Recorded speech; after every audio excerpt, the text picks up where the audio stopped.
श्री सुरेंद्र सौरी जी।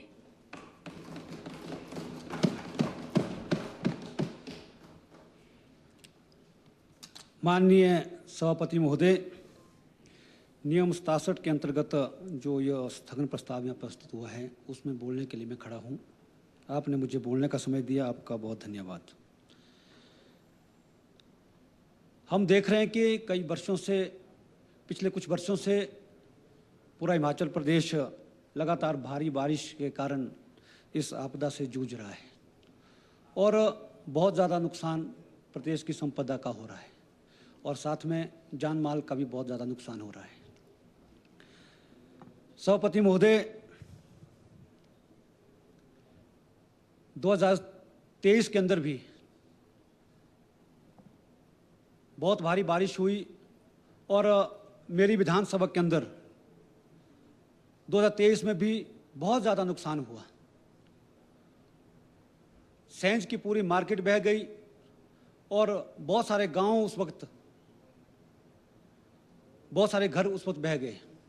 और अभी जो 2025 में जो आपदा आई तो 25 जून से शुरू हुई। 25 जून को मेरी विधानसभा के अंदर बादल फटा और बादल फटने के कारण दो नदियों में बहुत विकराल रूप से उसमें बाढ़ आ गई और सेंज घाटी का एक जीवा नाला है और उसके टॉप में, और उसके कारण पानी दो भागों में बंट गया। जो जीवा नाला में पानी आया उसके कारण एक गांव हमारा है रैला पंचायत का बिहाली गांव, वो उसके 6 मकान उसमें बह गए और 3 लोग भी साथ में बह गए। दूसरी तरफ गड़सा नाला में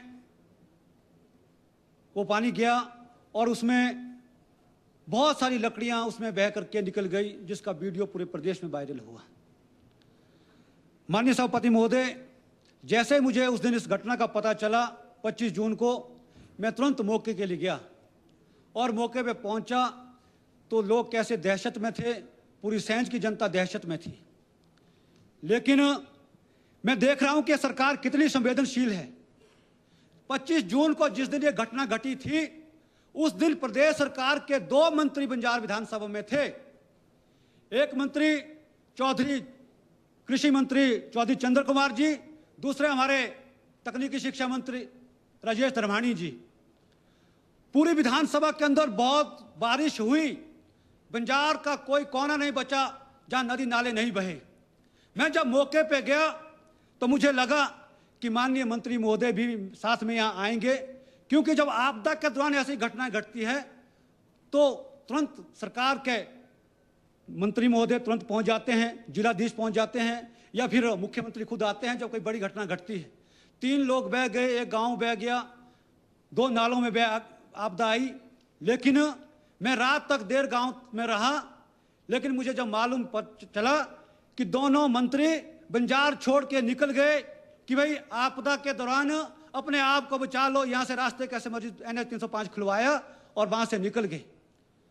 कितनी संवेदनशील ऐसी आपदा के मौके पे है। 25 जून से लेकर के आज 19 अगस्त तक लगातार इस पीड़ा के साथ मेरी विधानसभा, हमारा जिला जूझ रहा है। पिछले कल भी लग वैली के अंदर बादल फटा, आज मणिकर्ण वैली पूरी तबाह है, आज NH 305 पूरी तरह तबाह है। लेकिन मुझे बहुत हैरानी है कि जिस तरह की आपदा अगर जंजैहली थुनाग सराज में भी आई, उससे भी ज्यादा आपदा मेरी विधानसभा में आई है। मेरी विधानसभा के 50 से ज्यादा गांव आज गिरने की कगार पर है और उनको विस्थापित होना पड़ रहा है। लगभग 200 मकान गिर चुके हैं, लगभग 300 साढ़े 300 मकानों में दरारें आ चुकी है। लेकिन आज 25 जून से लेकर के 19 अगस्त तक कोई किसी भी मंत्री ने मेरी विधानसभा का दौरा नहीं किया। आज की तारीख में बताऊं कि आज पूरे मेरे बंजार का उपमंडल है, सेंज का क्षेत्र है, बंजार का उपमंडल है, उसमें हमारी लगभग 45 पंचायतें उस क्षेत्र में आती है जो सेंज और बंजार है। उसमें 21 जुलाई से लेकर के आज तक एक भी बस नहीं चल रही है। सारे रोड टूटे फूटे हैं, एक भी बस नहीं चल रही है 21 जुलाई से लेकर के। कोई रोड खुला नहीं है, बसें सारी की सारी बस स्टैंड में खड़ी है और कोई रोड खोलने के लिए कोई प्रभावी कदम भी नहीं उठाए जा रहे। सभापति महोदय, मैं कह रहा हूं कि अभी 13 अगस्त की शाम को तीर्थन घाटी में बादल फटा और बादल फटने के बाद हमारे बहुत सारे उसमें घर बह गए और बहुत सारे पशुधन का नुकसान हुआ। और आज तीर्थन घाटी जो पर्यटन की दृष्टि से हमारे पूरे भारतवर्ष के मानचित्र पे तबाही के कगार पर है। और मैं उस क्षेत्र के अंदर जब गया तो लगभग 16-17 किलोमीटर पैदल चलने के बाद अंतिम गांव में जब पहुंचा, मैंने देखा लोग कैसे दहशत में हैं। आज हालात यह है कि राशन वहां पर खत्म हो रहा है। लोग कह रहे हैं कि हम आने वाले समय में राशन की कमी वहां महसूस हो रही है। आज सैंज घाटी के अंदर हमारा शाक्टी मरौर सुगाड़ का इलाका है, उस इलाके की पूरी कनेक्टिविटी कट गई है। लगभग सब गांवों के अंदर कनेक्टिविटी कट गई है और बहुत सारे गांवों के लिए कोई कनेक्टिविटी नहीं है और ना ही पेयजल योजनाएं पूरी ठप पड़ी हुई है। यह आपदा का मुझे लगता है बहुत भयंकर दौर है। और आपकी सरकार क्या कर रही है? मैं देख रहा था कि इस सरकार ने जब इतनी आपदा पूरे कुल्लू जिला के अंदर है, अधिकारियों को मुस्तैदी के साथ काम करना चाहिए, लेकिन मुझे एक चिट्ठी आती है जिला प्रशासन की ओर से 25 जून को बादल फटता है, तबाही होती है। मुझे चिट्ठी आती है 29 जून को कि आप कुल्लू आइए, 1 तारीख को दशहरे की मीटिंग करनी है। मैंने हैरानी जताई, मैंने अधिकारियों को फोन किए कि पूरा कुल्लू जिला आपदा से गुजर रहा है और आप अभी दशहरा कब है? अक्टूबर के महीने में है, जून में चिट्ठी निकल रही है। और चिट्ठी 1 जुलाई को आई, वो किसी कारण कैंसिल हुई। फिर 1 तारीख शाम को दोबारा चिट्ठी आई कि 2 तारीख को मीटिंग के लिए आइए। सब अधिकारियों को भी जो चिट्ठी चली गई। 2 तारीख को फिर मीटिंग हुई। मैंने प्रेस कॉन्फ्रेंस में कहा कि ये आपदा का भयंकर दौर है, कुल्लू जिला आपदा से जूझ रहा है, अभी दशहरे की मीटिंग करने का कोई औचित्य नहीं है। मैं दशहरे के विरोध में नहीं हूं, लेकिन आनन फानन में वो 11 जुलाई को वो मीटिंग होती है, कुल्लू जिला के अंदर सब अधिकारियों को बुलाते हैं। आपदा की कोई फिक्र नहीं है, सड़कें कैसे रिस्टोर होगी उसकी फिक्र नहीं है, आईपीएस योजना कैसे रिस्टोर होगी उसकी फिक्र नहीं है, बिजली कैसे पहुंचेगी उसकी चिंता नहीं है। 11 जुलाई को सब अधिकारियों को बुला करके जिला के हेडक्वार्टर मीटिंग होती है। और उसके बाद अध्यक्ष महोदय, उपसभापति महोदय, उसके बाद 23 जुलाई को फिर मीटिंग करते हैं, 4 अगस्त को फिर दशहरे की मीटिंग करते हैं, 14 अगस्त को फिर कुल्लू के अंदर दशहरे की मीटिंग होती है। आपदा को लेकर के एक भी मीटिंग सरकार नहीं करती है। उसके बाद अधिकारियों को कुल्लू से दिल्ली बुलाया जाता है, दिल्ली में फिर दशहरे की मीटिंग होती है। मैं दशहरे का विरोधी नहीं हूं, जब मौका आएगा हम भी मनाएंगे, हम भी सरकार का सहयोग करेंगे। लेकिन जब ये आपदा का दौर है, जब आपदा का दौर है, सरकार की प्रायोरिटी क्या होनी चाहिए? लोगों को राहत पहुंचाने का होना चाहिए। लेकिन हम क्या देख रहे हैं? ऐसी स्थिति में जब पूरी विधानसभा के अंदर सारे रोड टूटे हुए, आज हमारे बागवान रो रहे हैं, फल सब्जियां गांव में सड़ गई, मार्केट तक नहीं पहुंच पाई। एक किसान बागवान को उम्मीद होती है कि साल में एक बार हमारी फसल होगी, हम उसको मार्केट में पहुंचाएंगे, उसको बेच के पैसा कमाएंगे। लेकिन इस बार के आपदा के दौर में सरकार को रोड खुलवाने की चिंता नहीं थी। और लोग मुझे रोज 100-150 फोन आते थे लोगों के कि हम प्रभावित हैं, हमें जेसीबी भेजिए, हमारा रोड किस तरह खुलवा दीजिए, इतनी क्रेटें यहाँ पर टमाटर की सड़ रही है, नाशपाती की सड़ रही है, सेब हमारे निकल गए हैं, फल सब्जियां और हमारी सड़क में हमने पहुंचाई, अब मार्केट तक कैसे पहुंचाएंगे? यानी कि लोगों ने वहीं पर फसलें तबाह होगी, लेकिन सरकार को कोई चिंता नहीं थी। सभापति महोदय, मुझे लगता है कि ये बहुत गंभीर विषय है। जब हम अधिकारियों को फोन करते थे तो एक्शन कहता था कि मुझे जेसीबी हायर करने की परमिशन नहीं दी है, आप एससी से बात कीजिए, जब एससी ऊपर से परमिशन देगा तब हम जेसीबी हायर करेंगे। यानी कि जब जेसीबी खड़ी होती थी मैं कहता था कि जेसीबी को चलाइए, आज भी कहते हैं तो कहते हैं कि तेल डालने के लिए पैसे नहीं है। इससे बड़ी शर्मनाक की बात क्या हो सकती है कि मैं कह रहा हूं कि ऐसा वास्तव में हुआ। अगर नहीं हुआ तो आज पूछिए कुल्लू प्रशासन से, कुल पीडब्ल्यूडी के विभाग से कि आपने कितनी जेसीबी हायर की। ये इसलिए हुआ क्योंकि पिछली बार 2023 की जब बाढ़ आई थी, इस सरकार के अधिकारियों ने मेरे डिवीजन के अंदर 14 करोड़ के फ्रॉड जेसीबी हायरिंग के टेंडर लगाए थे। उसके कारण इस बार डरे हुए थे, इस बार एक जेसीबी हायर करने से डरे हुए थे, लेकिन कार्रवाई कुछ नहीं हुई। लेकिन इस बार रोड नहीं खुल पाए, लोग परेशान हो गए। और बंजार बाईपास के अंदर जब बाईपास का काम हमारे कार्यकाल में हुआ था, थोड़ा सा अधूरा रहा था, उसके तुरंत बाद वहां पर जो सड़क निकली थी उसके लिए 7 करोड़ 31 लाख की एडमिनिस्ट्रेटिव अप्रूवल थी। लेकिन उसके अंदर एक बरडा गांव है, बरडा गांव के साथ दंगे लगने थे, 2-3 मकानों में दंगे लग गए थे। लेकिन उसके बाद 2 सालों के अंदर एक भी दंगा वहां पर नहीं लगा और आज 14 मकान उस रोड के अंदर गिरने की कगार पे है। लोग रो रहे हैं, मुझे फोटो भेजते हैं कि हमारा मकान गिरने वाला, अब क्या करें। विभाग के अधिकारी कहते हैं एस्टीमेट बना दिया है, जब पैसा आएगा तब हम दंगा लगा देंगे। यानी कि किसी तरह की परवाह नहीं। आज हालात क्या है महोदय? आज हालात ये है कि हर जगह इतना स्लाइड हो रहा है। जब बंजार के या तीर्थन घाटी से, गाड़ा गुशैनी से कोई व्यक्ति चलता है कुल्लू हेडक्वार्टर के लिए, बड़ी मुश्किल से तो पहुंचता है। घर वालों को यह उम्मीद नहीं होती है कि शाम को लौटेगा कि नहीं लौटेगा। हर जगह पत्थर गिर रहे। NH 305 तबाही के कगार पे है, पूरा बंजार कट जाएगा। यानी कि 15-20 जगह पर वो बैठ गया है पूरी तरह से। और कोई भी गाड़ी भविष्य में, मुझे लगता है कि कोई उस सड़क में कोई गाड़ी नहीं चल पाएगी, पूरे का पूरा टूट गया है। और बिजली 8-8, 9-9 दिनों से बंजार के अंदर, गांव के अंदर बिजली नहीं है। पानी की योजनाएं, पीने के लिए पानी नहीं है, कुछ गांव में खाने के लिए राशन नहीं बचा है। ऐसी हालात में लोगों की सैकड़ों बीघा जमीन तबाह हो गई है, यानी कि भूस्खलन के कारण। और अभी मैं देख रहा था, मैं सोच रहा था भाई कितने गांव के नाम लिखूं जो गांव पूरी तरह से तबाह हो गए हैं। और लगभग ये 50-60 गांव मेरी विधानसभा के ऐसे बन रहे हैं जिनको आने वाले समय में मुझे लगता है विस्थापित होना पड़ेगा, कोई चारा नहीं है।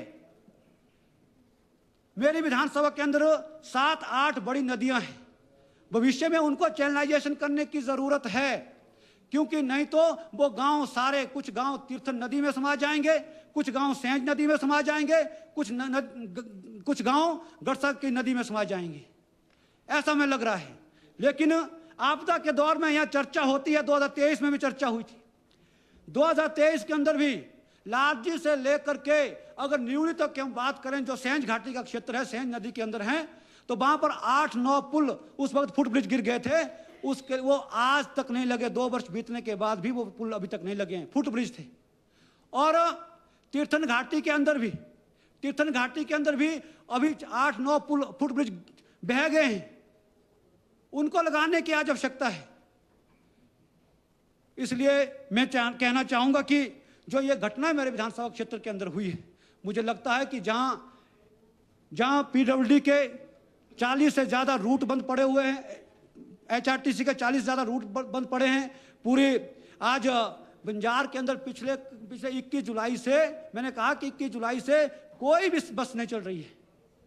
इसलिए उसके साथ मैं ये भी कहना चाहूंगा कि जो हमारे ये गांव है, इन गांव का जल्दी मतलब भूवैज्ञानिकों के माध्यम से जो सर्वे किया जाए, और जब सर्वे करने के बाद कि आखिर ऐसी स्थिति क्यों बन रही है, इतने परिवार आखिर कहाँ रहेंगे, इसका कुछ समाधान निकालना चाहिए।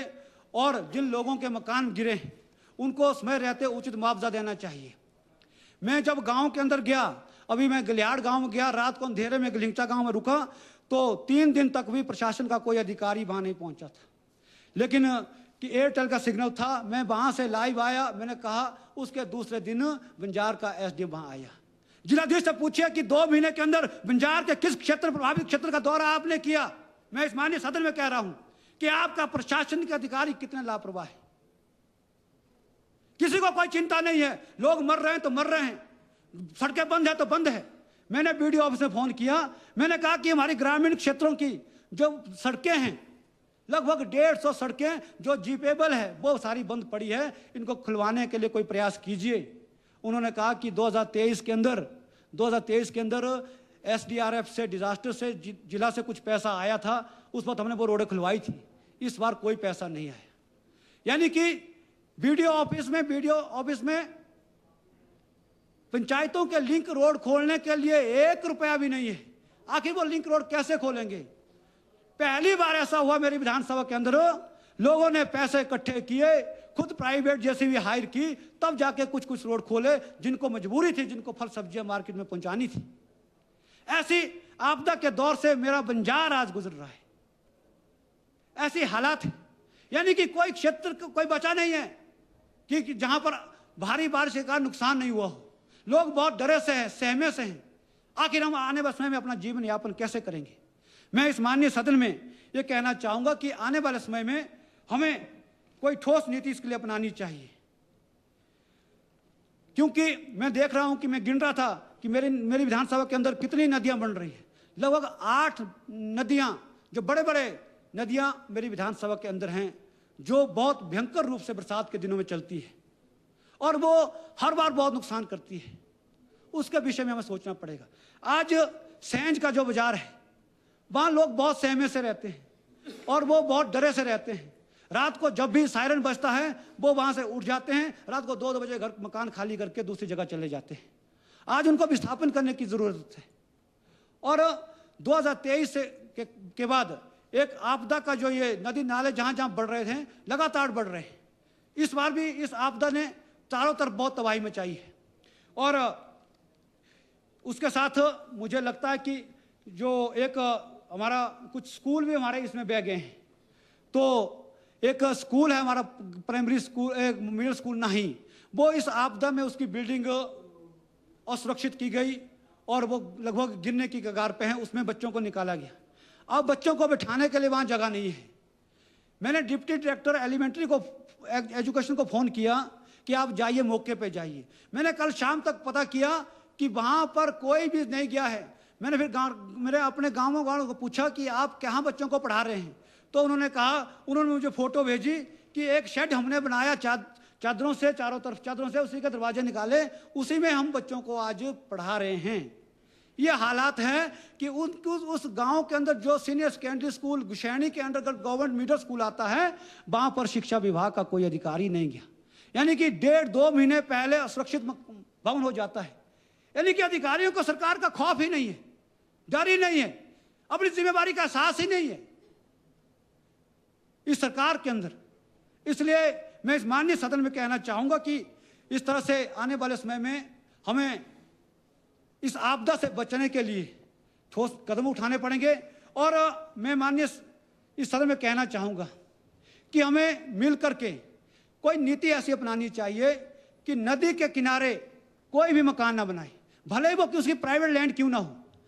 मैंने पिछले वर्ष वहां पर एक बिल्डिंग का निर्माण तीर्थन घाटी के अंदर होते हुए देखा कि एक होटल बन रहा है और होटल के जो पिलर डाले जा रहे थे वो तीर्थन घाटी की नदी के बिल्कुल छोर में पानी को छूते हुए बाहर डाले जा रहे थे।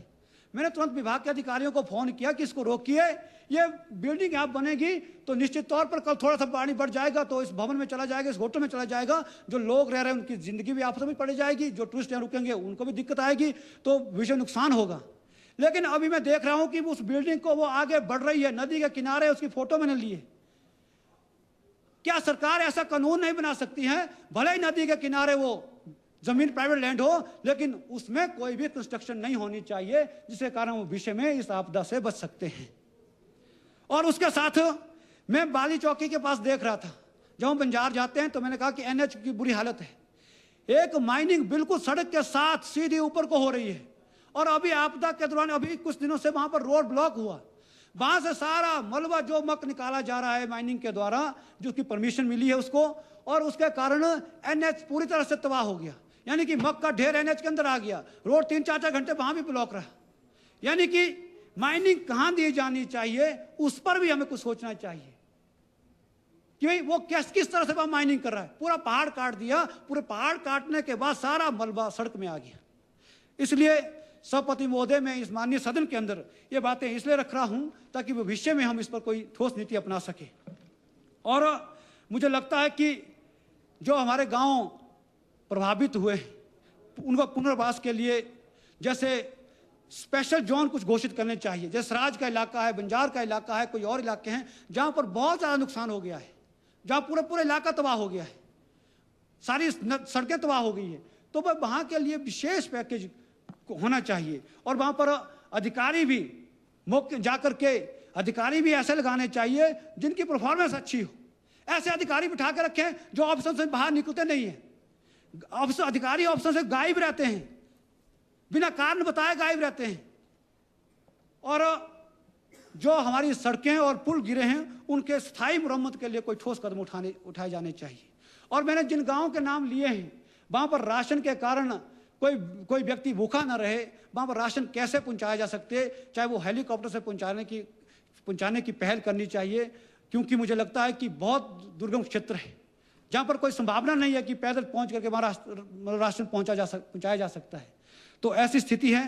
तो उसके साथ मैं जो बंजार विधानसभा का क्षेत्र जो आपदा से बार बार तबाह हो रहा है, तो मैं इस उम्मीद के साथ कि इस पीड़ा को हम सब लोग समझेंगे और तुरंत कोई प्रभावी कदम उठाएंगे, कोई ठोस कदम उठाएंगे। आपने मुझे बोलने का समय दिया, बहुत बहुत धन्यवाद।